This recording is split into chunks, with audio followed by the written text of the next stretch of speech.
Hello everyone, it's I.Tamizhan, the developer, streamer, engineer. This video is brought to you by LensKart.com. அப்படின்னு சொல்லிட்டு நான் போய் சொல்ல வரவே இல்லை. எப்படி நம்மளோட 650 வீடியோஸையும் யாருமே ஸ்பான்சர் பண்ணலையோ அதே மாதிரி இந்த வீடியோ யாருமே ஸ்பான்சர் பண்ணவே இல்லை. But the thing is like இன்னைக்கு LensKartல என்னோட எக்ஸ்பீரியன்ஸ் எப்படி இருந்துச்சு அப்படிங்கிறது தான் இந்த வீடியோவில் ஷேர் பண்ண போகிறேன். நல்ல எக்ஸ்பீரியன்ஸா இல்லாட்டி மொக்கையான எக்ஸ்பீரியன்ஸ் அப்படிங்கிறது வீடியோ எல்லாம் உங்களுக்கு புரிஞ்சிடும். அண்ட் யாருமே இந்த வீடியோ லைக் இதை பற்றி பேசுறதுக்கோ LensKartல இருந்தோ எங்கேயோ இருந்தோ எனக்கு காசு யாருமே கொடுக்கல அப்படிங்கிறத மிகவும் தாழ்மையுடன் தெரிவித்துக் கொள்கிறேன். That being said, let's get started. So first of all, எதுக்காக LensKart ஆன்லைனில் நீங்கள் கண்டிப்பாக கேள்விப்பட்டிருப்பீங்க, நிறைய ஆட்ஸ் பார்த்துருப்பீங்க. 3D ட்ரையல் அப்படின்லாம் சொல்லி பார்த்துருப்பீங்க. உண்மையிலேயே அதெல்லாம் ஒரு சில இருக்குது, நல்லா தான் இருக்குது. அந்த 3D ட்ரையலை பற்றி நான் பேச போகிறதில்ல, அதை நான் யூஸ் பண்ணதும் இல்லை அப்படிங்கிற மாதிரி நான் நினைக்கிறேன். ஒரு காலத்தில் எப்போ அது ஃபஸ்ட் டைம் லான்ச் பண்ணும்போது நான் ட்ரை பண்ணி பார்த்துருக்கேன். பட் என்னோட ஃபோன் முக்கியமான ஒரு ஃபோனாக இருந்ததுனால என்னால் அதை ட்ரை பண்ண முடியல. It's like my phone problem. Okay, அது இல்லை.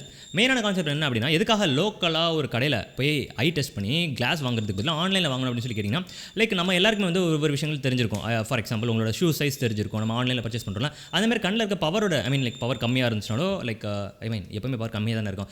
கரெக்டான பவர் இல்லைனா அதை எப்படி காம்பன்சேட் பண்ணுறது, எப்படி கரெக்ட் பண்ணுறதுக்கு தேவைப்படுற பவரை நமக்கு தெரிஞ்சு வச்சுக்கணும் அப்படிங்கிறது ஒரு ஆக்ஷனான ஒரு ஃபேக்ட். ஸோ அந்த மாதிரி என்னோட ஐ பவர் வந்து நான் என்ன பண்ணேன், செக் பண்ணி என்னோட ஐ பவரை நான் தெரிஞ்சுக்கிட்டேன். இப்போ நமக்கு வேல்யூ தெரியும். லோக்கலாக அப்படின்னு சொல்லி பார்க்கும்போது நம்மளால் என்ன பண்ண முடியாது தெரியுமா, சில நமக்கு தேவைப்பட்ட பிராண்ட்ஸில் இருந்தோ தேவைப்பட்ட பிடிச்ச கலர்ஸ்லையோ நமக்கு கிளாஸஸ் கிடைக்காது. ஃபார் எக்ஸாம்பிள் இந்த மாதிரி ப்ளூ கலர் கிளாஸஸ் நான் என்ன பண்ணேன் அப்படின்னு சொல்லி பார்த்தீங்கன்னா, ரீசெண்டாக கொஞ்ச நாள் இந்த கலரில் கிளாஸ் போட்டிருந்தேன். இந்த மாதிரி எனக்கு நிறைய கிளாஸஸ் இருக்கும், நீங்கள் வந்து பார்த்துருக்கீங்களா இல்லைன்னு தெரியல. பட் எப்பயுமே வந்து நான் வந்து கடைக்கு போனால் ஒரே மாதிரி நிறைய ப்ராடக்ட்ஸ் வாங்குவேன். லைக் ஏன்னு கேட்காதீங்க, பட் எனக்கு அது பிடிக்கும். ஒரே மாதிரி அப்படியே ஒரு அப்பியரன்ஸை மெயின்டைன் பண்ண அப்படின்னு சொல்லி இந்த கலர் டிஷர்ட் இது மாதிரி நம்ம எப்பவுமே மெயின்டைன் பண்ணுறோம்ல. ஸோ தட்ஸ் ஓகே ஒரு இடத்துக்கு போடும். மெயின் விஷயம் என்னன்னா, எனக்கு இந்த மாதிரி ப்ளூ கலர் கிடைக்கவே இல்லை. ஸோ அப்போ தான் எனக்கு என்னடா அது எப்போ பார்த்தாலும் நம்ம இந்த கடைக்கு போகும்போது கலர் நமக்கு பிடிச்ச கலரில் கிடைக்கவே மாட்டேங்குதுன்னு சொல்லிட்டு ஆன்லைனில் ஆப்ஷன்ஸ் இருக்குது அப்படின்னு சொல்லி ட்ரை பண்ணும்போது ஆன்லைனில் இருக்குது. பட் வந்து உங்களுக்கு கண்ணில் பவர் எவ்வளோ அப்படிங்கிற மாதிரி தெரிஞ்ச மாதிரி தான் வாங்க முடியும் அப்படிங்கிற மாதிரி சொல்லிட்டாங்க. ஸோ ஓகே, நல்ல விஷயம் தானே. பட் இருந்தாலும் பரவாயில்ல, நம்ம வாங்கலாம் அப்படின்னு சொல்லிட்டு என்ன பண்ண அப்படின்னா, ஐ டெஸ்ட் பண்ணிட்டு கரெக்டாக பவர் கண்டுபிடிச்சிட்டு அதுக்கப்புறம் LensKart போய் ஆர்டர் பண்ணதுக்கப்புறம் எல்லாமே நல்லா தான் இருந்துட்டு இருந்துச்சு. ஆர்டர் பண்ண டக்குனே ப்ளேஸ் பண்ணாங்க. அதுக்கப்புறம் தான் சொன்னாங்கப்பா உங்களுக்கு வந்து சேர்றதுக்கு 10 நாள் ஆகும்பா அப்படிங்கிற மாதிரி சொன்னாங்க. அதை நினச்சி எனக்கு வருத்தப்படுறதுக்கா அப்படிங்கிற மாதிரி எனக்கு தெரியல. ஏன்னா 4 நாளில் அவங்க டெலிவரி பண்ணிட்டாங்க. அதை நினச்சி சந்தோஷப்படுறதா அப்படிங்கிறது எனக்கு தெரியவில்லை. ஏன்னா வந்தது வேற ஒரு ப்ராடக்ட். ஸோ நான் ஆர்டர் பண்ணது ஒன்று, வந்தது ஒரு ப்ராடக்ட். நான் ஆர்டர் பண்ணது 2 ப்ராடக்ட், கூடவே இன்னொரு ப்ராடக்ட் வரணும். மொத்தமாக 3 ப்ராடக்ட் வரணும்.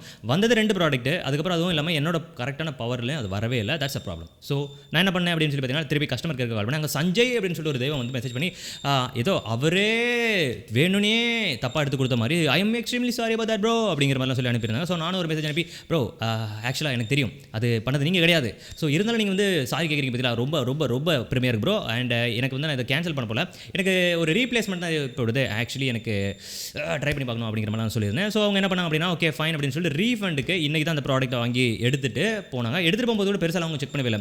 அந்த ப்ராடக்ட் நான் சொன்னேன், அப்பா நான் 3 ப்ராடக்ட் ஆர்டர் பண்ணேன், பட் வந்ததும் 2 ப்ராடக்ட், இல்லை ஒரு ப்ராடக்ட் எங்கே மிஸ்ஸிங் அப்படின்னு சொல்லிட்டு நீங்கள் கேட்கவே இல்லையே ஏன் அப்படின்னு சொல்லி கேட்டேன். ப்ரோ அதெல்லாம் எனக்கு பிரச்சனை இல்லை ப்ரோ, எனக்கு ரிட்டர்ன் பண்ணால் போதும் ப்ரோ அப்படின்னு சொல்லிட்டு வந்து வாங்கிட்டு போனவரை ரொம்பவே கைண்டாக என்ன ட்ரீட் பண்ணார் அப்படிங்கிற மாதிரி சொல்லலாம். ஸோ டெக்னிக்கலி எனக்கு ரீஃபண்ட் இப்போ இனிஷியலைஸ் பண்ணியிருக்காங்க. ஓகே அந்த ரீஃபண்ட் ப்ராசஸ் வந்து இனிஷியலைஸ் பண்ணியிருக்காங்க. எனக்கு கொஞ்ச நாள் ரீஃபண்ட் கிடச்சிடும். அதுக்கப்புறம் நான் என்ன ப்ராடக்ட் எனக்கு வேணுமோ அதை என்னால் ஆர்டர் பண்ண முடியும் அப்படிங்கிற மாதிரி சொல்லியிருக்காங்க. ஸோ இப்போ இதில் ஒரு நல்ல எக்ஸ்பீரியன்ஸ் இல்லாட்டி மொக்க எக்ஸ்பீரியன்ஸ் அப்படிங்கிற மாதிரி கேட்டிங்கன்னா, ஆக்சுவலாக இது வந்து நான் என்ன சொல்லுவேன், ரிலேபிளான ஒரு எக்ஸ்பீரியன்ஸ். ஸோ நான் எக்ஸ்பெக்ட் பண்ணவே இல்லை டக்குன்னு இது கிடைக்கும் அப்படிங்கிற நான் எக்ஸ்பெக்ட் பண்ணவே இல்லை. அவங்க சொன்ன மாதிரி ஆகஸ்ட் 11 என்னவோ தான் சொன்னாங்க.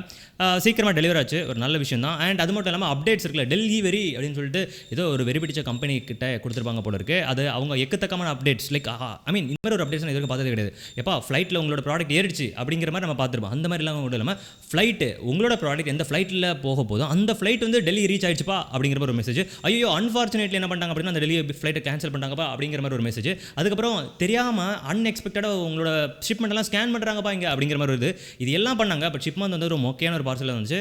அவ்வளோ பெருசாக அப்டேட்லாம் கொடுத்துட்டு இதுக்காக மொக்கையாக சில விஷயங்கள் பண்ணாங்க அப்படிங்கிற மாதிரி தெரியல. எனக்கு டெலிவரி மேலே சமையல் கடுப்பு உண்டு. நிறைய வாட்டி முன்னாடி எக்ஸ்பீரியன்ஸ் பண்ணியிருக்கேன். பட் திங் இஸ் லைக் இது போவேன். ஓகேவா ஃபைன் சரி. இப்போது கடைசியாக நான் என்ன சொல்ல வரேன் அப்படின்னு சொல்லி பார்த்தீங்கன்னா, இந்த LensKart நான் ட்ரை பண்ணது ஃபஸ்ட்டு டைம் மொக்கையான ஒரு எக்ஸ்பீரியன்ஸு. நான் தான் அவங்ககிட்ட சொன்னேன், அந்த கஸ்டமர் சப்போர்ட் கிட்டே சொன்னேன், இதுதான் என்னோட ஃபஸ்ட்டு டைம். அண்ட் இது இல்லாமல் நான் ஆன்லைனில் இப்போ தான் கிளாஸே வாங்குறேன். எனக்கு இது எப்படி இருக்குன்னு உங்களுக்கு புரியுதா அப்படிங்கிற மாதிரி கேட்டேன். அவங்களுக்கும் யா புரியுறது அப்படிங்கிற மாதிரி சொல்லிட்டு இருந்தாங்க. But thing is like at least எனக்கு கேரண்டடாக இருக்கு. ஓகே நான் ஒரு ப்ராடக்ட்டை பே பண்ணேன், அந்த ப்ராடக்ட் எனக்கு ரிட்டன் வரல. பட் அட்லீஸ்ட் அவங்க என்ன பண்ணாங்க அப்படின்னா, அதுக்கு ரீஃபண்ட் அண்ட் அதே டைமில் வந்து மற்ற ஹெல்ப் எல்லாம் பண்ணுறதுக்கு ரெடியாக இருந்தாங்க. டக்குன்னு அடுத்த நாள் ப்ராடக்ட் நேற்று நான் கேன்சல் கொடுத்தேன், இன்றைக்கி ப்ராடக்ட் வாங்கிட்டாங்க. இன்னும் கொஞ்சம் நாள் வந்து எனக்கு திருப்பி ரீஆர்டர் பண்ணி கிடைக்கலாம் அப்படிங்கிற மாதிரி ஒரு விஷயம் இருக்குது. ஸோ LensKart நான் இன்னும் அந்த ப்ராடக்ட்டோட லைக் ஒரு கஸ்டமர் அப்படிங்கிற மாதிரி சொல்ல முடியாது. But the thing is like my first impression என்னதான் ஒரு மொக்கையாக இருந்துச்சுனாலும் the company is doing something right அப்படிங்கிற மாதிரி சொல்லலாம். இது சில பேர் என்ன பண்ண மாட்டாங்கன்னா, சில இடத்துல நம்ம ஈவன் Amazon வாங்கினோட சம்டைம்ஸ் நம்ம வந்து ஒரு ப்ராடக்ட் வந்து மொக்கையாக இருந்துச்சு அப்படின்னா ரீஃபண்டோ ரிட்டர்னோ எடுக்கவே மாட்டாங்க. ஸோ அந்த விஷயத்தில் ரியலி ப்ரௌட் ஆஃப் லென்ஸ்கார்ட் அப்படிங்கிற மாதிரி சொல்லலாம். வித் தட் பீயிங் சார், வேறு ஏதாவது ஒரு பர்டிகுலரான ஒரு கம்பெனியோ இல்லாட்டி ஏதாவது ஒரு விஷயத்தில் ப்ரோ உங்களுக்கு இந்த மாதிரிப்பட்ட எக்ஸ்பீரியன்ஸ் அப்போ இருக்கா, இல்லாட்டி வந்து இதுக்கு முன்னாடி ஏதோ டெல்லி வெரி மேலே சமையான கடுப்பு இருக்குது அப்படிங்கிற மாதிரி சொன்னீங்களா, இந்த மாதிரிப்பட்ட எக்ஸ்பீரியன்ஸை ஷேர் பண்ண முடியுமா, எப்படி வந்து கஸ்டமர்ஸ் ஏமாறாமல் ஒரு விஷயத்தை பண்ண முடியும் அப்படிங்கிற மாதிரி ஏதாவது விஷயங்கள் சொல்ல முடிஞ்சா நல்லா இருக்கும் அப்படிங்கிற மாதிரி ஏதாவது தோணுச்சுன்னா சொல்லுங்கள். வித் பீயிங் சார், நாளைக்கு நான் உங்களை இன்னொரு வீடியோவில் மீட் பண்ணுறேன். until then, bye from I.Tamizhan. Bye, have fun and take care. LensKart.com sponsor பண்ணல. பாய்.